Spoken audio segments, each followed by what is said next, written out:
Образование он получил не довольно хорошее, а хорошее.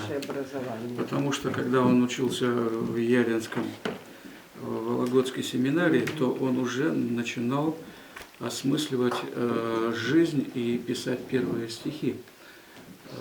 И потом это уже помогло, когда он учился уже в Казани, и потом уже, когда работал, учительствовал в Высоцке. Очень тогда было тяжело жить, и, как говорится, говорить это в глаза, то, что он видел. И вот когда я читаю стихотворение, известное его «Сны», сразу видно, что хоть он и показывает, какая была жизнь, но, как говорится, не обходит стороной, а примерно напоминает то, что он видел, и это, как говорится, заходит ему в сердце, и он не может это обойти. Если в жизни не поплачешь и не посмеешься даже, то найдем иное дело, сны друг другу перескажем. А во сне увидеть можно, что обычно под запретом, наяву от страха слепнем. Нам темно на свете этом. А во сне увидеть можно, как в аду залезли черти в свой котел, их совесть мучит, сами варятся до смерти.